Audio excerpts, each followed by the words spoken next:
Ya está conectado. Es mentira.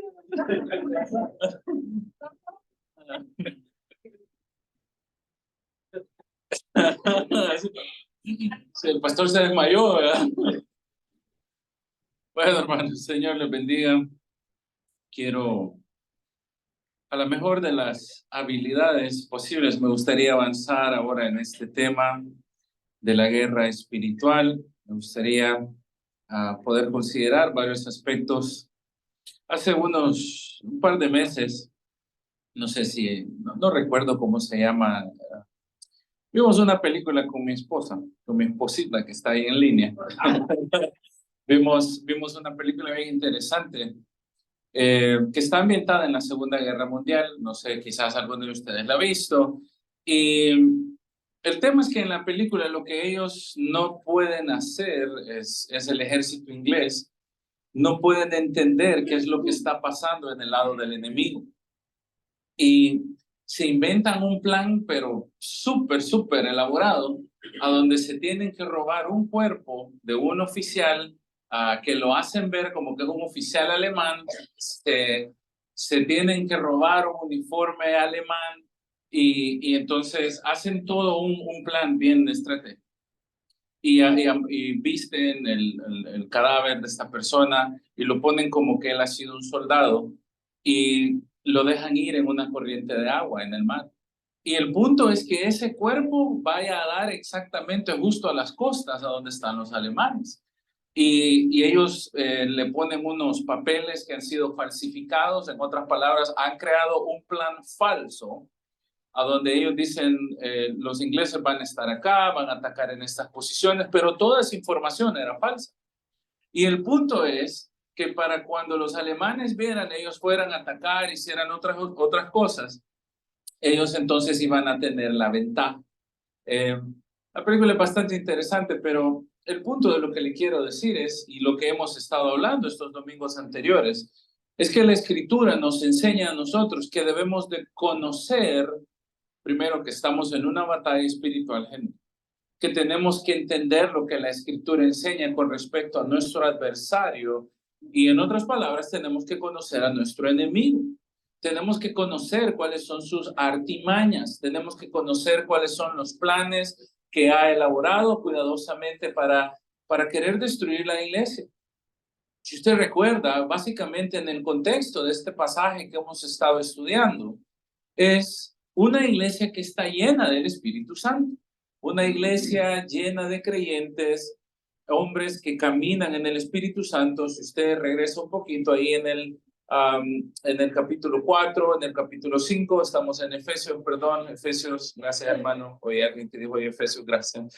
Estamos en Efesios 5 y al final se nos dice como iglesia que no debemos embriagarnos en vino, sino que debemos de ser llenos del Espíritu, que la iglesia debe de caminar como aquel cuerpo de creyentes, un ejército que está lleno del Espíritu Santo, y las marcas de la iglesia llena del Espíritu Santo están en lo que sigue hablando a través de todo el final del capítulo 4, del capítulo 5, capítulo 6. Es una iglesia que muestra la sumisión, por ejemplo, en el hogar, donde el marido es la cabeza, donde ama, donde cuida, donde protege, donde los hijos se someten, donde los empleados son empleados productivos porque reconocen primero el señorío de Cristo.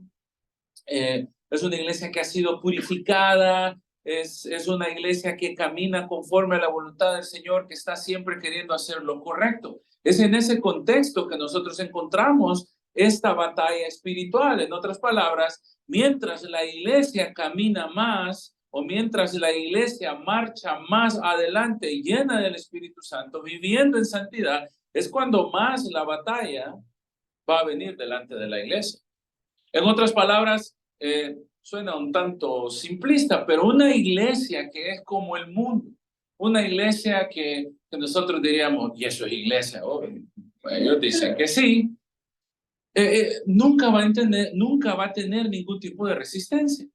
Porque cuando yo me parezco al mundo, mientras más me asemejo al mundo, menos asemejo a Cristo. Cuando yo camino como el mundo, cuando yo imito al mundo, cuando reproduzco todo lo que el mundo es, obviamente estoy mostrando que simple y sencillamente mi fe quizás no está basada en lo que tiene que estar basada.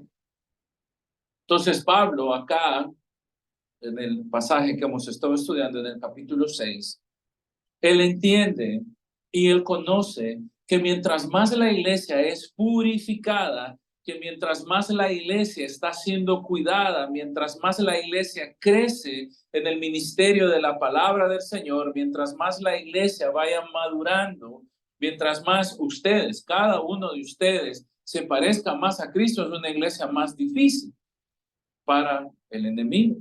Porque una iglesia que está controlada por la palabra, una iglesia que no es dada al error, una iglesia que procura una disciplina sana, que procura la verdad, que está proclamando el evangelio, es una iglesia que para el reino de las tinieblas es una amenaza.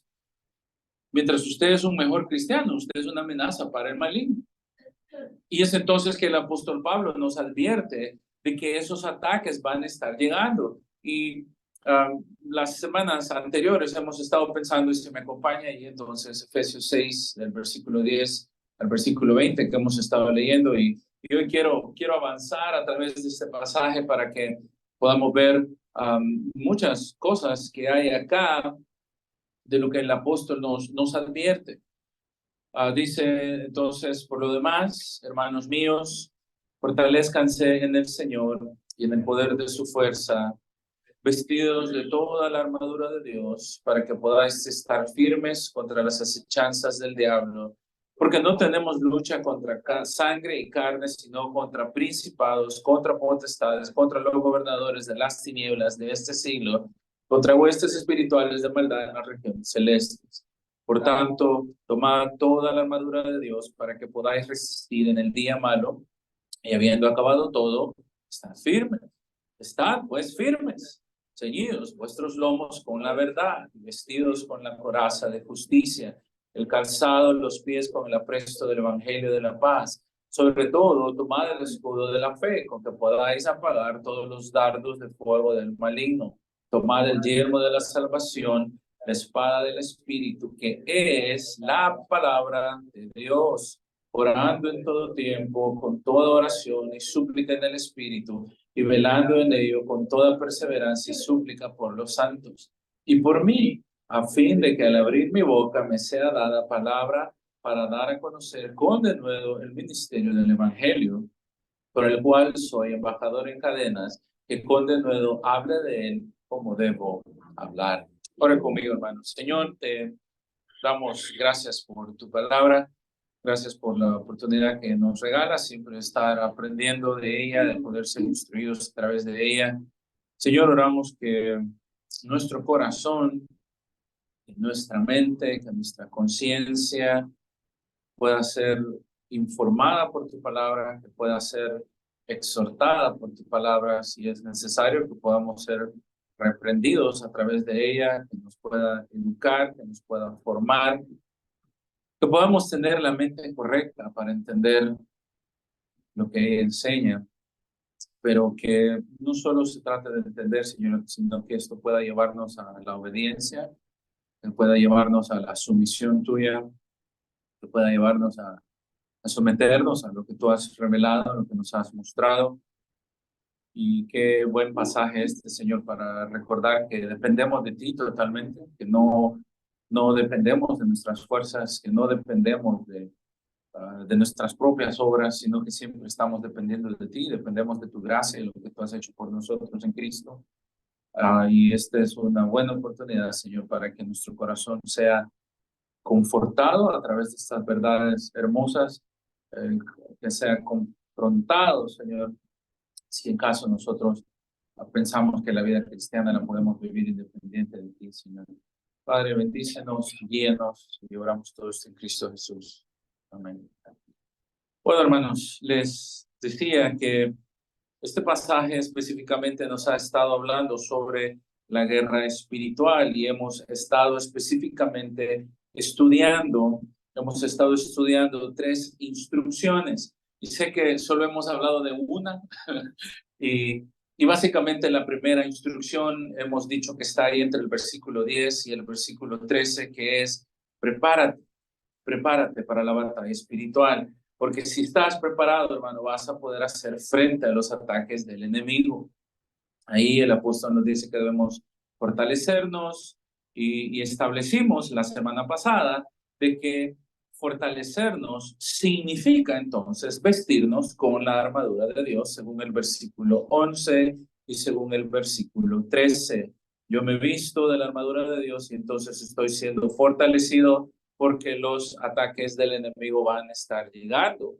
Y la semana pasada, lo último que hablamos es que nosotros tenemos que conocer a nuestro enemigo, porque si yo no conozco a mi enemigo, yo no sé lo que es capaz de hacer.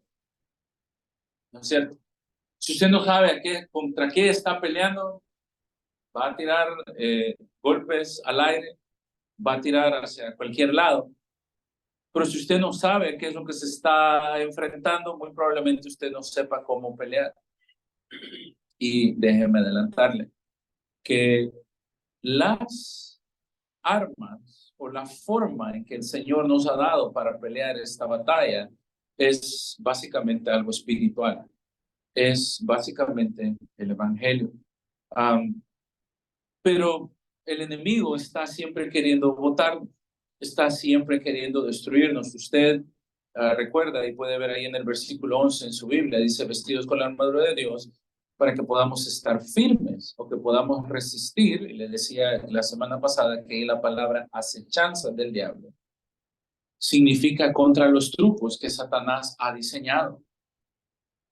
No solo en nivel individual, no solo te quiere engañar a ti personalmente, sino que quiere engañar a la iglesia del Señor. Porque si engaña a la iglesia del Señor, su guerra está lista. Pero para engañar a la iglesia del Señor necesita ir engañando uno por uno a cada uno de nosotros. Si alguien viene con un corazón divisivo, con una mentalidad y se sienta ahí como, ya viste, madre, ya viste, no ha predicado 2 domingos y ese hermano que está predicando a saber qué se cree y entonces comienza la murmuración y eso comienza a correr y eso, hermano, es como que usted tira un poquito de gasolina ahí, tira el fósforo y comienza a agarrar fuego todo el cañón. Porque básicamente esas son las artimañas que Satanás tiene. La mentira, el error, y es más, si usted solo así brevemente puede ver algunos de estos versículos acá. Por ejemplo, en el versículo 14 dice, bueno, está firme, cíñete con la verdad. Lo primero que el enemigo ataca es la verdad. Quiere destruir la verdad, quiere hacernos dudar de la verdad. Va siempre a querer confundir, a querer sembrar cizaña, a querer sembrar disensión. ¿Por qué? Porque según el versículo 11, él ha hecho un plan para destruir a la iglesia. Si usted sigue leyendo, luego dice, calzados los pies con el apresto del evangelio de la paz. El enemigo siempre va a procurar que usted no hable de Cristo, que no exista algo como el evangelismo o la proclamación del evangelio. El enemigo siempre se va a oponer al evangelio.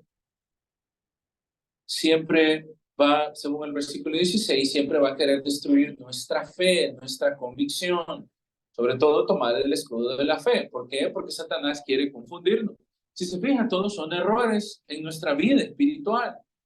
El engaño de la fe, el engaño de la verdad, el engaño del evangelismo, del evangelio, está siempre queriéndonos hacer caer, nos hace dudar de la palabra y entonces está siempre queriendo engañar.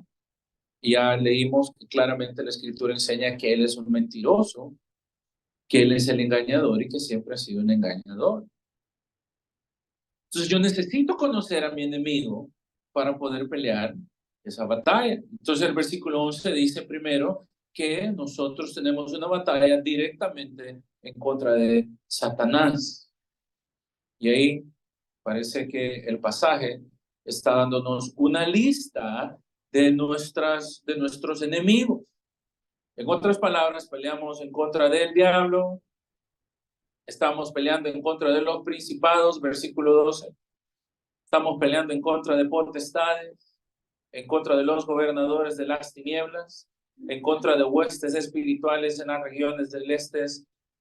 Básicamente, se lo decía, es todo el aparato gubernamental de Satanás para querer destruir a la iglesia. Y por eso tiene que hacerlo con toda su fuerza, porque en el momento que destruye la iglesia, la verdad es menospreciada, la verdad es socavada, nuestra vida de comunión personal con el Señor se ve enterrada, comenzamos a dudar, negamos de la eficacia del evangelio, negamos la palabra, la iglesia queda ridiculizada y así funciona ese plan, completamente malévolo. Entonces, no solo nos ataca a nosotros como personas individualmente, sino que siempre va a querer atacarnos para luego atacar al grupo. Por eso es que Pablo más adelante nos advierte que debemos estar orando los unos por los otros. Porque si yo no oro por mi hermano, porque si yo no estoy recordándole a mi hermano la palabra, la verdad, el evangelio, si nosotros no enseñásemos la palabra, la verdad, el evangelio, la iglesia no está afirmada y es susceptible a los ataques del enemigo. Usted necesita conocer en contra de quién está tratando.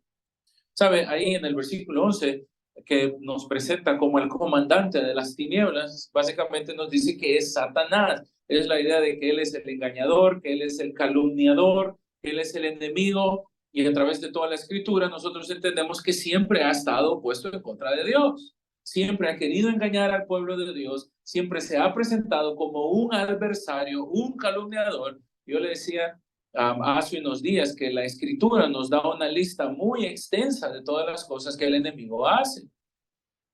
Entre las muchas cosas que él hace, dijimos, por ejemplo, él es quien siembra la mala semilla, es el quien quiere robar la semilla del evangelio. Porque si él roba de tu corazón la verdad del evangelio, él está sacando ventaja sobre nosotros. Incitó a David a pecar para que fuera en contra del Señor.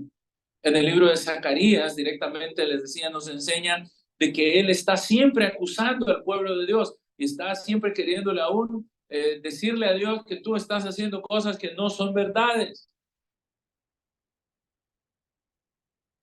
Fue tan atrevido que incluso se acercó a tentar a nuestro Señor Jesucristo. ¿Y cómo el Señor lo detuvo? A través de la palabra, según Mateo capítulo 4. Y hermano, y si se acercó a tentar a Cristo, ¿cómo no va a querer votarnos a nosotros? ¿Cómo no va a pensar que tiene la capacidad de hacerlo? Hizo que Judas vendiera a Cristo. Según Corintios, es él el que introduce las divisiones y todas las disensiones adentro de la iglesia. Hace señales mentirosas y dijimos un montón de cosas. Ese es quien va a empoderar al anticristo. Ese es tu enemigo y mi enemigo. Y si nosotros no nos vestimos constantemente, si no nos estamos reforzando con la armadura de Dios, probablemente no soportemos la tentación. Probablemente la iglesia no esté preparada para soportar los ataques del enemigo. Mira el versículo 12. Porque tu lucha o nuestra lucha no es contra sangre y contra carne. No estamos peleando a nivel personal, sino que hay una batalla que es espiritual. ¿Contra qué estamos luchando? Bueno, ya nos dijo contra Satanás. Ahora nos dice que son principados. ¿Qué significa principados? Bueno, algunos dicen son los príncipes espirituales. Y sabe, esto es curioso. Porque en la antigüedad, en el contexto que Pablo escribe esto, los principados o los príncipes de las zonas espirituales, y usted me va a decir, para que me pueda entender, eran aquellas deidades a quienes las personas consultaban. En otras palabras, ellos tenían profetisas, tenían profetas que eran falsos. Y estos profetas entraban en algún tipo de trance y ellos comenzaban a hablar con el mundo espiritual. Entonces ellos decían de que estaban hablando con Venus, por ejemplo, que podían hablar con Marte, que podían hablar con todos dioses griegos. Y al final, entonces, los dioses griegos la serie de deidades griegas les daban mensajes proféticos específicamente a estas personas. De ahí salen las famosas pitonisas. Pitón era la representación de una serpiente y la pitonisa entonces era poseída por esta serpiente y entonces ella daba mensajes proféticos. Y lo que hablaban era que el mundo espiritual podía ser regido a través de los astros. ¿Les suena algo así como el horóscopo? Eso es exactamente lo que Pablo está advirtiéndonos acá. De que cualquier persona o cualquiera que dice hablar por medio de los astros, por medio de los planetas, por medio de las estrellas, es básicamente alguien que está dando una profecía o algún tipo de palabra que es falsa porque ha sido inspirada por principados espirituales versus el cristiano debe de vivir según la voluntad del Señor a través de su palabra que está siendo empoderada por el Espíritu Santo, que es la única forma en la cual el cristiano puede vivir la vida cristiana, no alejado de la palabra del Señor. Por lo tanto, el cristiano no debería de consultar nada que provenga de los mundos espirituales. Entonces acá es bien probable que la idea que el apóstol Pablo está diciendo es que estos consultaban a tipo a las estrellas. ¿Se acuerda de su amigo Walter Mercado? Aquel que daba mucho amor. Ese tipo era el diablo. Porque lo que está hablando es una falsa idea para que tú vivas según tu astro y no según lo que el Señor ha revelado en su palabra. Eso es básicamente la idea. Así que, hermano, si usted cree en esos voladitos y todos los, si, bueno, todavía venden el diario, ¿verdad? Yo creo que hay gente que todavía compra el diario. Si usted se va al final y dice, vamos a ver qué dice mi horóscopo. Piscis, el dinero te favorece y usted toca la bolsa y acabado.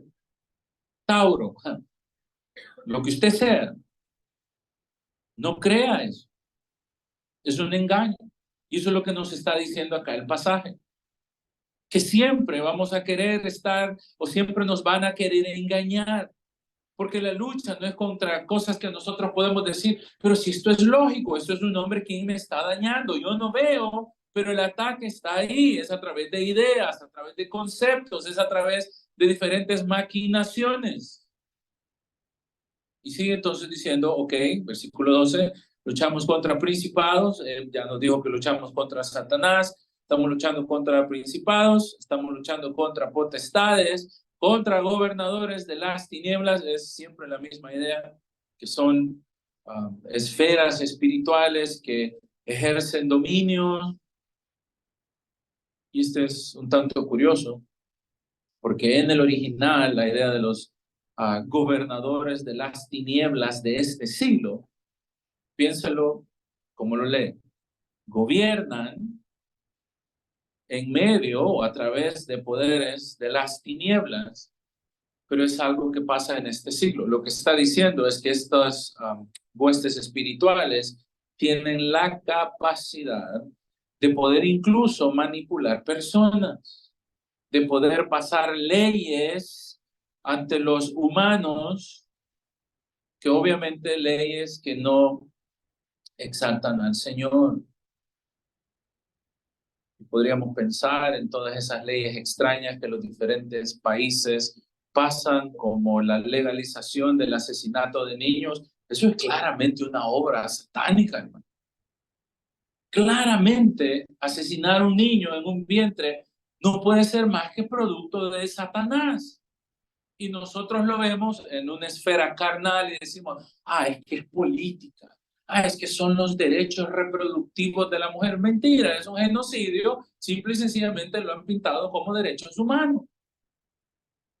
La mujer tiene derecho a la reproducción y comienzan a hablar como que si se tratase de eso, cuando en realidad en el fondo debemos entender de que hay una agenda, y tenemos que decirlo, satánica, para destruir todo aquello que se llama Dios, todo aquello que se llama familia, todo aquello que se llama valores, y ahí pueden ir cualquier tipo de leyes que sean dirigidos en contra de los principios bíblicos.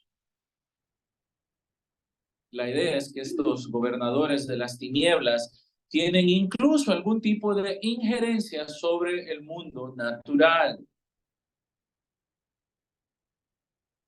Hay un escritor, y permítame leerle lo que dice este hermano.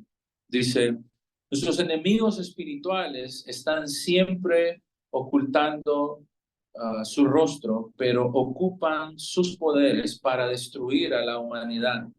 Ellos lo hacen en una forma constructiva, siempre lo van a hacer para el mal, nunca para el bien. Los gobernadores de las tinieblas odian la luz, por lo tanto, odian el evangelio. Siempre van a negar la verdad porque Dios es luz. Siempre van a estar del lado de las tinieblas, van a estar siempre del lado de la falsedad, van a promover el pecado a través de nuestras sociedades. Y otra forma de poder hablar de los gobernadores, de las huestes espirituales o los lugares espirituales de maldad, se describen como también fuerzas malignas que están intentando gobernar el curso de la historia. Y Pablo nos advierte, entonces, de que lo que nosotros vemos en las esferas físicas tienen un trasfondo espiritual. Todo lo que promueva, lo que vaya en contra de Dios, tiene que tener un origen directamente satánico. Y entonces usted ve las noticias y dice, qué bárbaro, cómo promueven la maldad, ¿por qué están diciendo eso? ¿Y desde cuándo eso es bueno? Y atrás está Satanás haciendo su plan. Yo le decía, si regresa al capítulo 2, y esto ya lo habíamos dicho la semana pasada, ahí en el capítulo 2 dice que nosotros estábamos muertos en delitos y en el pecado, en el 2:1, y que nosotros vivimos en esos pecados y que seguíamos, note esa palabra, la corriente de este mundo.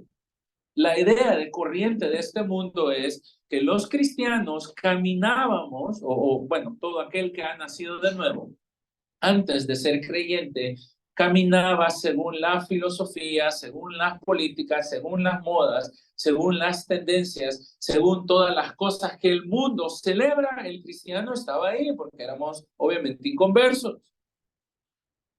Pero luego, en el mismo versículo 2, me dice de que estas corrientes son conformes al príncipe de la potestad en el aire. En otras palabras, fueron diseñadas por medio de la maldad. Eso es el príncipe de la potestad del aire. Y está hablando de Satanás. Todo lo que el mundo ofrece que vaya en contra de Dios, básicamente es un diseño maligno. Y acá, únicamente en nuestro pasaje, en el capítulo 6, Pablo está, como en un sentido, volviéndonos a recordar lo que ya nos dijo allá atrás, de que nuestra lucha es en contra de huestes espirituales, en contra de los gobernantes de las tinieblas, de las huestes espirituales en los lugares de maldad. Y entonces, ¿qué hacemos? ¿Qué tenemos que hacer? Bueno, ya lo establecimos. Y si se recuerdan, entonces le dije que primero tenemos que estar preparados, ¿sí? Primero tenemos que estar preparados para esa batalla. Entonces, número 2, que sería nuestra segunda instrucción, ¿qué tenemos que hacer? Hermano, debes de permanecer firme a través de toda esta batalla espiritual. En otras palabras, hermano, tú no puedes huir de la batalla espiritual. Te toca pelear la batalla espiritual, porque la iglesia no se detiene, la iglesia sigue marchando, la iglesia sigue caminando. Y nosotros, siendo acá la idea es que somos parte de un ejército, entonces nos dice ahí el apóstol, bueno, ya nos dijo que tomemos la armadura, que nos vistamos, estemos listos para la batalla, porque no es, ¿será que hay batalla o no hay batalla? La batalla siempre está y eventualmente vas a estar en medio de ella. Así que, versículo 14, que es nuestra segunda instrucción, hermano, está firme. Como un soldado, debes permanecer firme en medio de la guerra espiritual, ¿ok? Y acá entonces Él nos va a decir, ok, ¿cómo voy a permanecer firme? Ya me dijo que me ponga la armadura de Dios, que esté preparado para la guerra, porque la guerra va a venir y ahora debo de estar firme. ¿Cómo voy a estar firme? Cuando me vista de la armadura de Dios. Note entonces cómo la armadura de Dios es la parte principal de este pasaje. Cuando yo me pongo la armadura de Dios, entonces voy a poder estar firme y voy a estar fortalecido. ¿Y cómo es esta armadura? Bueno, ya lo dijimos. Dice, estar pues firmes. Lo primero que tenemos que hacer, hermanos, es ceñir nuestros lomos con la verdad. Eso es la primera cosa que nosotros tenemos que hacer. Ahora, quiero que note esto, por favor, para que usted pueda entender si alguna vez ha tenido la idea de cómo funciona esta armadura espiritual. La armadura espiritual es básicamente una serie de verdades espirituales, ¿sí? Entonces, si usted se fija, él compara algo físico con algo espiritual. Si me permite, y usted ve su Biblia ahí para que pueda entender lo que le estoy diciendo. Entonces, primero, en el versículo 14 dice, ciñe los lomos, es ponte el cincho o en buen salvadoreño, amarrate bien los pantalones. Eso es lo que está diciendo. Porque vas a la guerra, debes de estar listo. Pero noten cómo el pasaje dice, ok, amárrate el cinto o ponte el cinto, porque el cinto es la verdad. ¿Sí nota eso? Entonces es el cincho igual verdad. Luego dice, vístete también con la coraza. ¿Qué tiene esa coraza? La coraza es igual a justicia. ¿Sí me entiende, hermano, lo que le estoy diciendo? Vístete con la coraza. ¿Qué es la coraza? Es básicamente el chaleco, el peto, para los que hacían karate y saben qué es el peto, se pone algo acá para que no le peguen las patadas muy duro, o si le van a pegar con la espada o le cae la flecha para que pueda rebotar. Esa es la idea. Entonces, coraza es igual a justicia. Si usted sigue leyendo, luego calzado es igual a el evangelio, ¿sí? Entonces tenemos cincho igual verdad, la coraza igual a la justicia, el calzado igual al evangelio. Luego dice que tomemos el escudo. El escudo es igual a qué, hermano? Vamos a ver si me está poniendo atención. El escudo es igual a la fe. Toma el escudo, que es igual a fe, en otras palabras. Tengo verdad, justicia, evangelio, fe.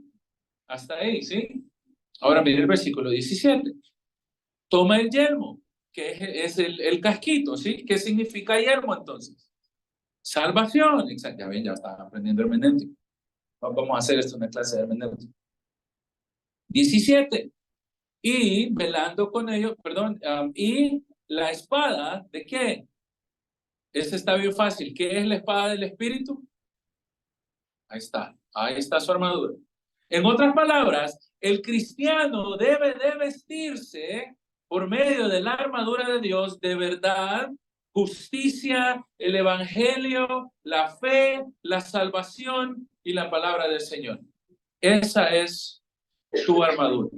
Esa es la forma en la cual verdaderamente tú puedes hacer guerra en contra del enemigo.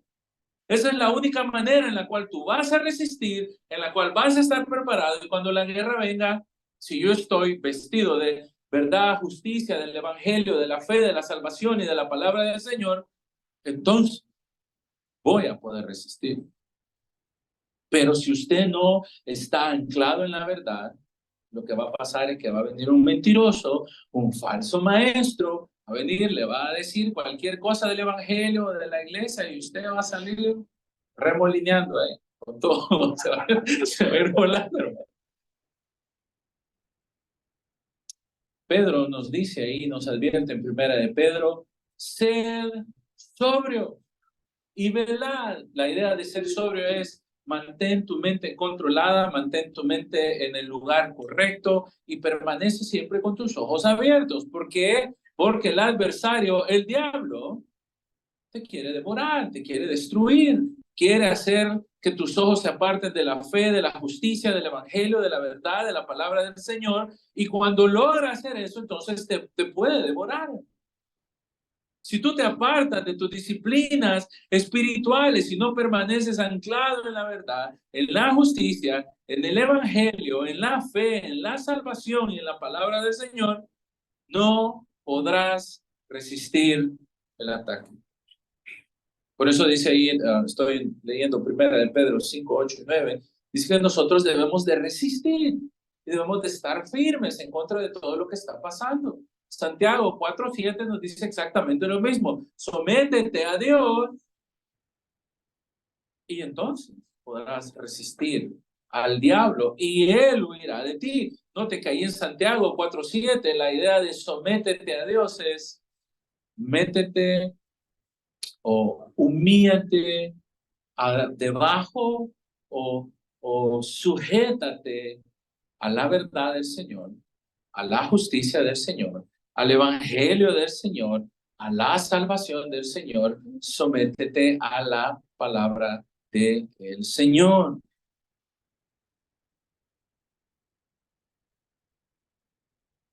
¿Así lo entendía usted, hermano, la armadura de Dios? ¿O pensaba otra cosa?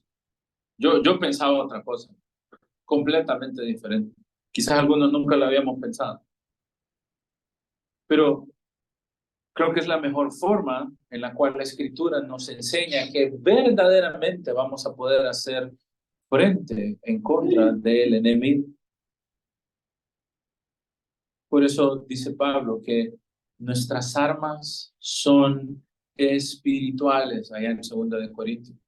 Nuestras armas no son terrenales, no estamos peleando guerras, no tenemos por qué andar armando conflictos bélicos, andar haciendo ahí protestas en la calle.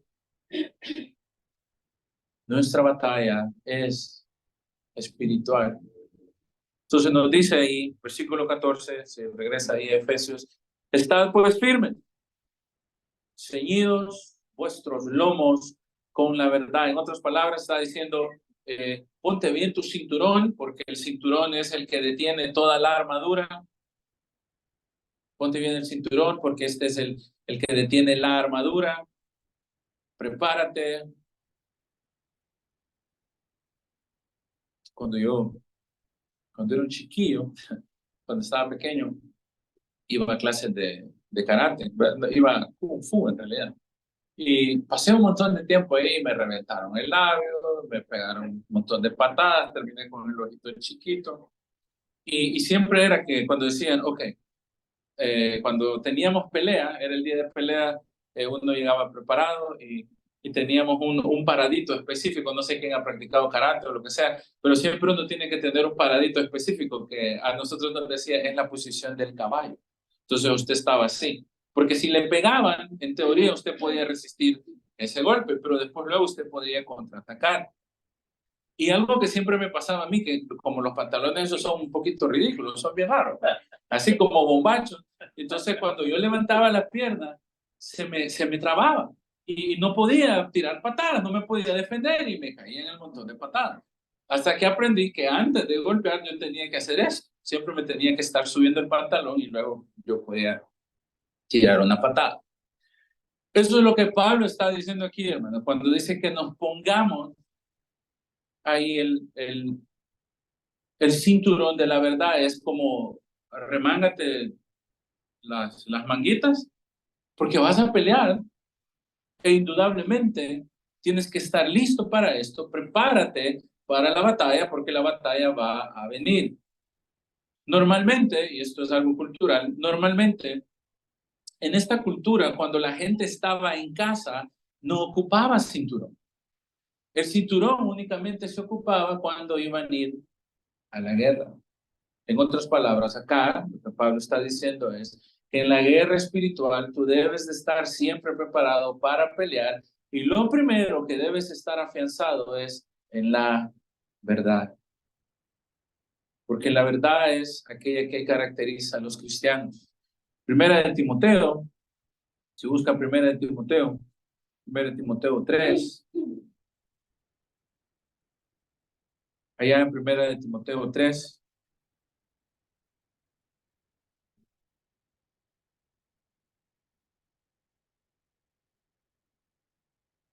versículo 14 y 15, dice, esto te escribo, aunque tengo la esperanza de ir pronto a verte, para que si tardo sepas cómo debes de conducirte en la casa de Dios, que es la iglesia del Dios viviente. Ahora, pausa ahí. O sea, vamos a explicar. En otras palabras, la iglesia de Dios es, sigue leyendo, columna y baluarte de la verdad. En otras palabras, cuando nosotros luchamos en contra de las tinieblas, la verdad debe siempre de prevalecer. La verdad siempre debe de brillar. Las iglesias más peligrosas son las iglesias que están completamente arraigadas en la verdad del Señor. Las iglesias que no están dispuestas a adulterar el mensaje, a vender el mensaje, que no están dispuestos a trastornar el evangelio o acomodar el mensaje solo para que alguien se sienta bien. Yo los amo a todos ustedes y oro por ustedes, pero nunca voy a vender el mensaje para que ustedes me digan, ay, qué lindo el hermano Cristo. Y sé que cualquier estudiante serio de la palabra del Señor nunca va a comprometer el mensaje del evangelio porque no es mío, no es mi mensaje, únicamente el Señor nos lo ha entregado a través de su palabra. Y cuando los predicadores o cuando la palabra comienza a ser cuestionada, comienza a ser ridiculizada, comienza a ser atacada, comienza a ser cuestionada, es la iglesia la encargada de siempre sostener la verdad. Pero cuando la iglesia se hace como el mundo, ¿qué pasa? La iglesia comienza a vender la verdad. Ah, no, es que no es tan malo, no importa, no te preocupes, es que todos lo hacen. Sí, pero ¿qué dice la palabra del Señor? Y de la verdad que está hablando acá específicamente es de la verdad divina. La verdad, hermano, es lo que separa a la iglesia exactamente del error. Es lo que nos permite mantenernos siempre enfocados en la verdad de Jesucristo, en la verdad del Evangelio, en la verdad de la palabra. Y en el segundo, que la iglesia comprometa la verdad, la iglesia se va a hundir, la iglesia va a caer. No podemos vivir alejados de la verdad. No podemos venderla, no poderla comprometer. Y si lo piensa, hace lógica que Pablo nos diga que debemos de estar afianzados en la verdad. ¿Por qué? Porque Satanás es el padre de las mentiras. Y si él es el padre de mentira, lo que quiere es siempre trastornar la verdad. En otras palabras, él quiere que la verdad comience a ser menospreciada, que la verdad sea menoscabada, que la verdad comience a ser cuestionada o que la iglesia no se reúna y el pastor lo ha dicho muchas veces, nosotros nos encanta alabar, nos encanta cantar, adorar y queremos siempre cantar la palabra del Señor, pero nuestra reunión, lo principal en realidad es podernos parar acá y tener una proclamación de la palabra del Señor a la mejor de nuestras habilidades, confiando en que el Señor nos ha ayudado en nuestro estudio. Yo no necesito decirle cuánto tiempo paso en la Biblia, o estudiando para poder compartir con usted, pero sé que es más que un tiempo completo en una oficina, hermano. Y así creo que es para cualquier estudiante. Todo aquel que está comenzando a estudiar la escritura en una forma seria sabe el tiempo que toma estarse preparando. No es una cosa de me voy a sentar. Me senté ayer en la noche a las 10, después de ver la Betty la Fea, después de ver Netflix, después de estar ahí. Mañana hay sermón y a mí me toca predicar. No puedo hacer eso, no podemos hacer eso. La verdad es indispensable en contra de la lucha del enemigo. ¿Saben?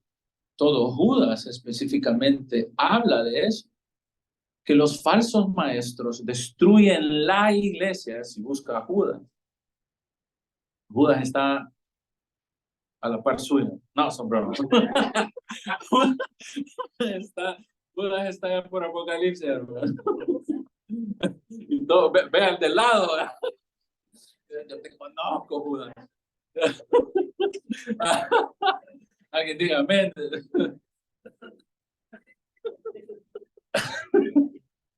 Fíjese.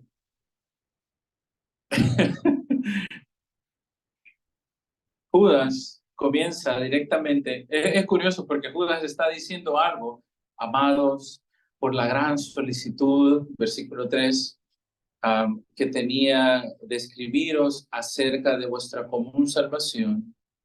O sea, en otras palabras, Judas dice, yo te quería escribir de la salvación, ese era mi propósito, pero me ha sido necesario exhortarte mejor que pelees por la fe, porque esta fe le ha sido dada a los santos. ¿Y cuál es el problema de la fe? ¿Qué es lo que está pasando? Bueno, hay hombres que se han metido a las iglesias encubiertamente y estos han sido destinados para la condenación. En otras palabras, son unos condenados. Si sigue leyendo ahí versículo 4, son impíos que han convertido el libertinaje de la gracia. En otras palabras, están trastornando el evangelio de la gracia, diciendo, y en el contexto de Judas, ellos decían que estaba bien pecar, que el cuerpo no se contamina con el pecado, que yo podía tener 5 o 6 esposas al mismo tiempo y que eso no es pecado porque mi espíritu no peca, sino que es mi cuerpo, pero como el cuerpo se destruye, entonces está bien. Estos eran unos falsos maestros que se habían introducido en la iglesia y según Judas incluso compartían en la cena del Señor con él. ¿Y cuál es el problema de ellos? Primero, que están trastornando la gracia. Si termina de leer el versículo 4, dice que niegan a Dios. En otras palabras, los falsos maestros, según Judas, que están condenados, son libertinos, son impíos, están trastornando la verdad y al final en realidad lo que hacen es negar al Señor por sus propios estilos de vida. Usted sigue leyendo ahí en el versículo 8, dice, estos mancían la carne, rechazan la autoridad, está hablando de la autoridad de la verdad de Dios,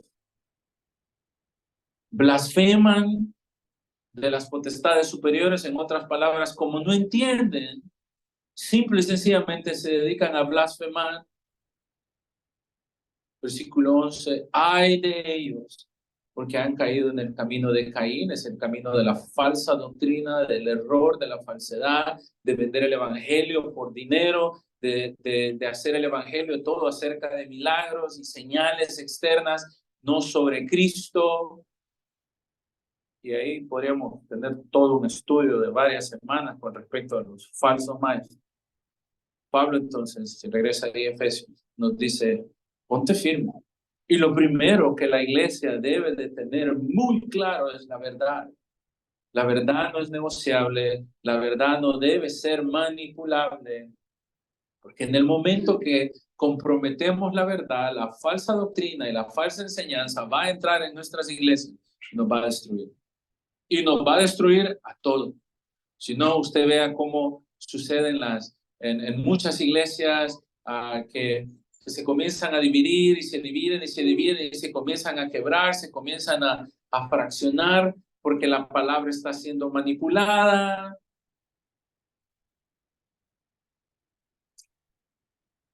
No podemos comprometer la verdad.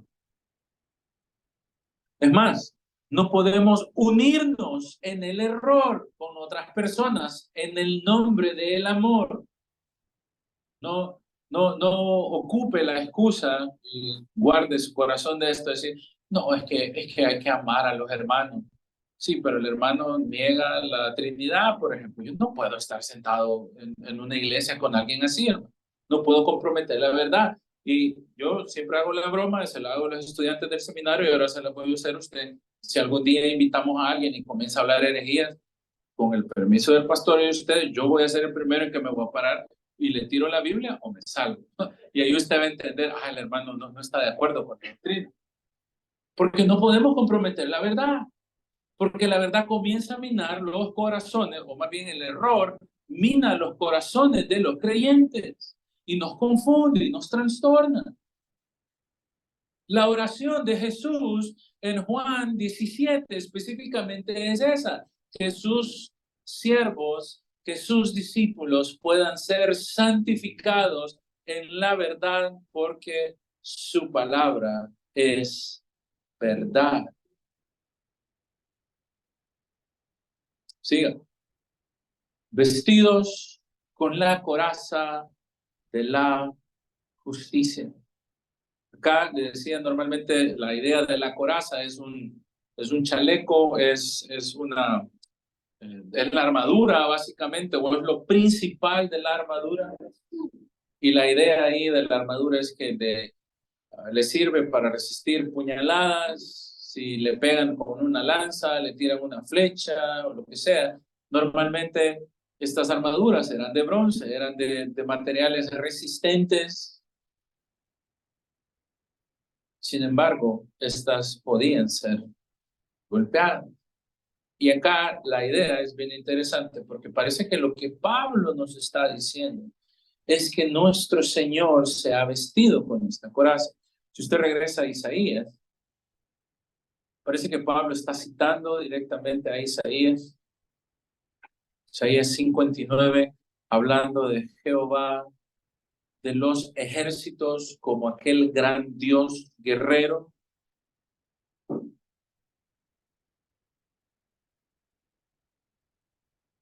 Dice ahí, versículo 16, y vio 59:16, y vio que no había hombre, y se maravilló de que no hubiera quien se interpusiese, y lo salvó su brazo, y la afirmó su misma justicia. Pues de justicia se vistió como de coraza. ¿Note ahí esa idea? Justicia, coraza, es exactamente lo mismo que Pablo está diciendo allá en Efesios. Se vistió de una coraza, y miren cómo sigue, con yelmo de salvación en su cabeza.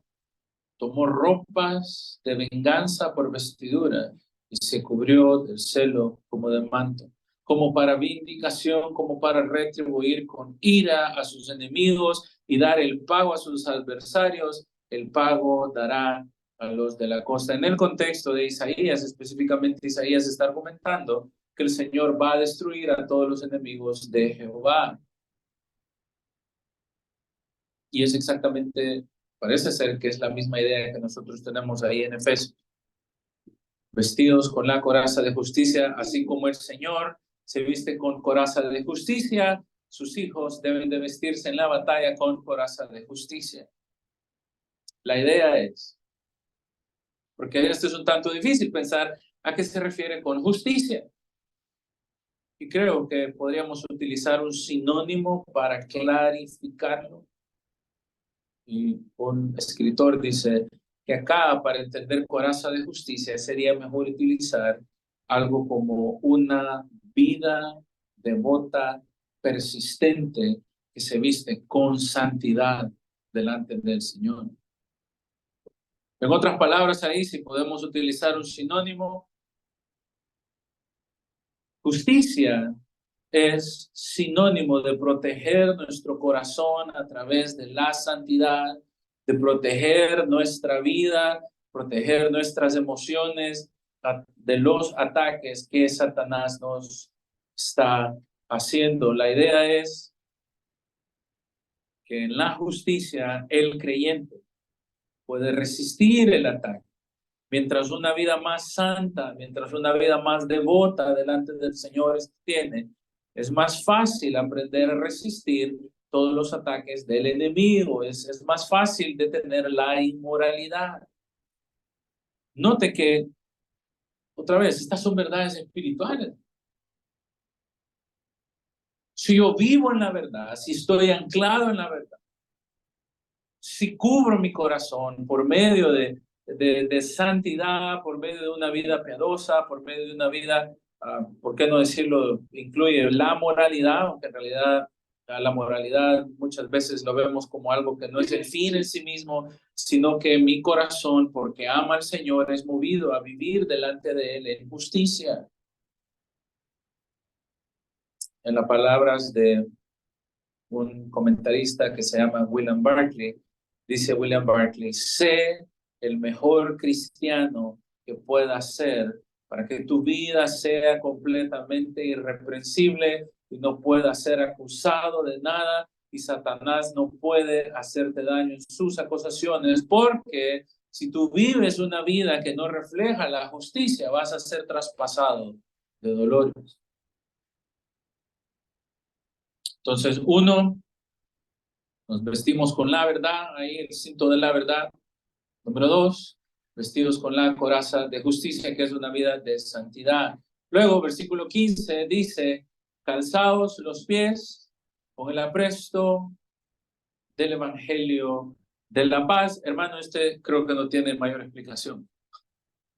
Predique la palabra, proclame el evangelio, crea el evangelio y crea cómo específicamente el Señor ha prometido, siendo Él el dador de paz. Regrese ahí a Efesios 2, y mire cómo Pablo nos lo ha dicho ya anteriormente en la misma carta. Versículo 13 dice, capítulo 2, pero ahora en Cristo Jesús, vosotros que en otro tiempo estabas lejos, habéis sido hechos cercanos por la sangre de Cristo, porque Él es nuestra paz. Versículo 15, aboliendo las enemistades de la ley de los mandamientos expresados en ordenanzas, para crear en sí mismo de los dos un solo y nuevo hombre, haciendo la paz. Y mediante la cruz, reconciliar con Dios. Esa es la idea de la paz. Eso es exactamente lo que está diciendo ahí adelante. Ponte los zapatos o amarrate bien los tenis, ponte las botas. Y esto es similar al evangelio de la paz. En otras palabras, otra de las formas en las cuales nosotros hacemos la guerra espiritual es cuando proclamamos el mensaje. Ve cómo entonces comienza a tomar más forma, que la guerra espiritual no es sobre declarar, sobre amarrar a Satanás, sobre decretar, sobre andar diciendo yo te repelo, diablo chuco o algo así. No.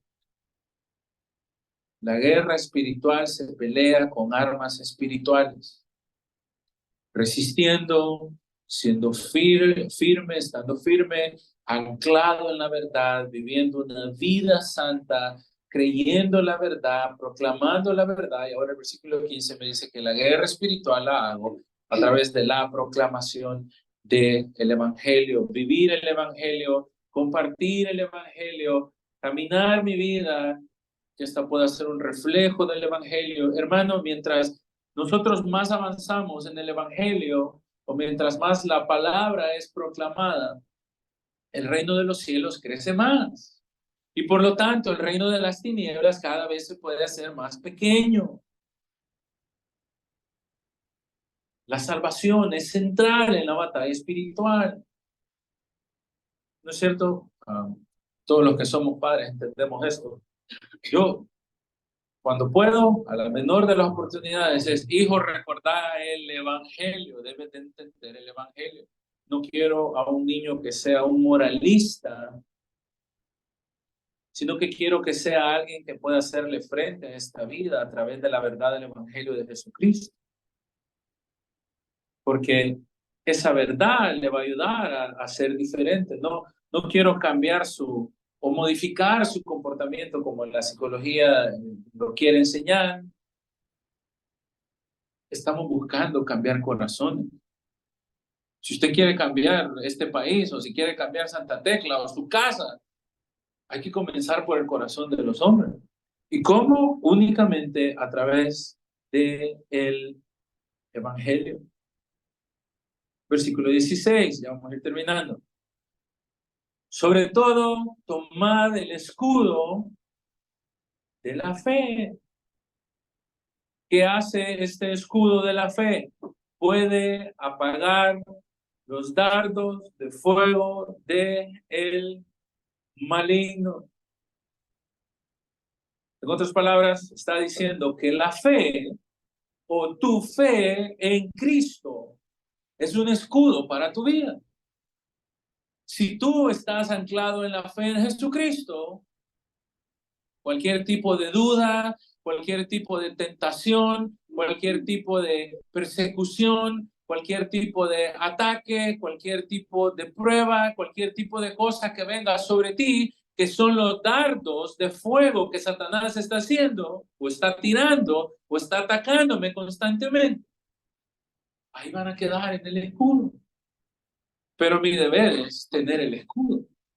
No puedo venir a la guerra sin el escudo, porque si no, todos los dardos en la frente le va a pegar el primero. Si usted no se protege. La idea es que mi confianza como creyente está exclusivamente anclada en la obra de Dios. Estoy confiando en él. Pero note cómo la armadura es algo bien completo, hermano. No se trata de solo ahora tengo escudo y mañana tengo esta otra cosa. No, estoy con la verdad, estoy viviendo una vida en santidad, el evangelio está siendo proclamado y también yo estoy creyendo el evangelio al mismo tiempo. Al mismo tiempo mi fe está ahí. Hermano, el escudo del que Pablo parece estar hablando acá es como del tamaño de una puerta. Y básicamente lo que pasa es que cuando el enemigo venía, todos se paraban con el escudo o tiraban flechas o venían con la espada y todo el ejército se alineaba y podían resistir el ataque y podían parar esos ataques diversos que le venían. En otras palabras, acá la idea de la fe es que tu fe, hermano, en Jesucristo, tu fe en el Evangelio es lo que te va a ayudar a evadir, a proteger, a cuidar, a resistir todos los ataques del enemigo. Y vas a poder detener esto. Dice un hermano hablando de esto. Si Satanás pudiera, tiraría todas las flechas encendidas a la iglesia para que la iglesia agarrara fuego y que la iglesia se quemara y que la iglesia colapsara y se fuera completamente quemada hasta lo más profundo, hasta los cimientos de la iglesia. Ese es el plan de Satanás. ¿Cómo lo hace en la iglesia? Bueno, primero, él está interesado en destruir la casa de Dios. ¿Cómo lo hace? Pecado personal, pecado no arrepentido, pecados repetidos, maldades, persecuciones, mentiras, errores, rebeliones, divisiones en la iglesia.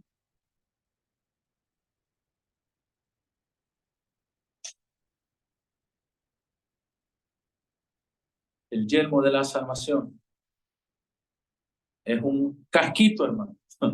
Me parece porque me imagino un casquito así chiquito, pero acá el yelmo de la salvación, la idea es un casco y la idea es que yo me visto de la salvación o me protejo por medio de la salvación. ¿De qué está hablando? ¿O cuál es la idea? Bueno, recuerda, hermano, que golpear la cabeza era una herida de muerte. Si Satanás logra hacer, o si sus huestes espirituales logran de que usted comience a dudar de su salvación, que comience a destruir la seguridad de su salvación, o que Cristo ha ganado nuestra salvación, también nos va a hacer caer, también nos va a tambalear. Si usted comienza a dudar de la obra de Cristo, usted va a caer o va a tambalear. Recuerde que nuestra salvación no es por obras y debemos de permanecer anclados en la gracia que el Señor nos ha dado. Y acá la idea es entonces que podemos resistir también los ataques de Satanás por medio de nuestra salvación. En otras palabras, es como utilizar mi salvación como una herramienta. Allá en 1 Tesalonicenses 5:8 dice, nosotros que somos del día, seamos sobrios, habiéndonos vestidos con la coraza de fe y de amor y poniéndonos la esperanza de nuestra salvación como un casco. Satanás puede llenar nuestra cabeza de cualquier tipo de ideas y hacernos perder el gozo. Puede hacernos creer que nuestro pecado es tan malo que nos ha alejado del Señor. ¿Cómo entonces hacemos guerra con el enemigo? Confiando en esa salvación preciosa que el Señor nos ha dado. Por último, y hoy sí, con esto termino acá. Ya dije 2 veces eso. Y la espada del Espíritu, que es la palabra de Dios. Note esto. Hasta acá, hermano. Me ha dicho que me ponga el cincho, me ha dicho que me ponga un chalequito, me ha dicho que me ponga los zapatos, me ha dicho que me ponga un casco, que agarre el escudo, pero se ha fijado que no tengo ninguna arma. Solo tengo para defenderme. Es hasta acá a donde él comienza y dice, toma la espada del Espíritu. Ahora puedo atacar. ¿Y cuál es el ataque de la iglesia para repeler a Satanás? La palabra de Dios. Esa es la única forma específica de este pasaje que nos dice cómo golpear de regreso, cómo nosotros podemos en realidad devolver el golpe. Acá ya la idea es que si queremos ofender a Satanás, predica la palabra, confía en la palabra, vive en la palabra escrita, en la palabra predicada, en la palabra proclamada. ¿Qué fue lo que Jesús hizo para resistir la tentación? Satanás, escrito está. Jesús mismo resiste el ataque y ataca de regreso a Satanás a través de la palabra. Esta es la única forma, según lo que podemos leer en este pasaje, en el cual nosotros en realidad atacamos a las tinieblas. Cuando tú proclamas la palabra, cuando la iglesia es basada en la palabra, cuando está sustentada en la palabra, es cuando más daño le hacemos nosotros al enemigo. Y tenemos que seguir predicando. Una mente informada de la palabra es una mente que muy probablemente va a resistir todos estos ataques. Hermano, hay mucho más que decir, pero al menos lo básico de la armadura de Dios está ahí. Y creo que la forma más fácil de decirlo es, hermano, confíe en todo lo que Dios ha hecho por usted. Y aférrese a todo lo que usted ya sabe. A su palabra, a la obediencia, a la fe, a su salvación. Esas son nuestras herramientas en contra del enemigo. Ore conmigo, hermano. Padre, te damos gracias por tu palabra y te agradecemos porque nos das la guía, porque nos ayudas, nos muestras cómo poder ser una iglesia que va creciendo, una iglesia que va madurando, una iglesia, Señor, que va siendo fortalecida. Sabemos que los ataques van a venir miles de veces en contra de nosotros personalmente y también colectivamente como iglesia, como una congregación. Pero Señor, mientras más nosotros aprendemos sobre ti, cómo vestir esta armadura, Señor, oramos que puedas dejar esto en nuestros corazones plasmados que podamos ser una iglesia llena del Espíritu Santo, que refleja tu palabra, que te obedece, que te cree, que vive por ti, que te sigue, que no hace compromisos con el mundo, Señor. Ayúdanos, Padre, que esto sea una marca para nosotros, a que estemos dispuestos cada uno de nosotros en nuestra privacidad o en nuestra iglesia o en nuestra vida diaria a ser soldados fieles del Evangelio de Jesucristo. Gracias, Señor, por este tiempo, gracias por tus palabras. Agradecemos lo que nos has enseñado en Cristo Jesús. Amén.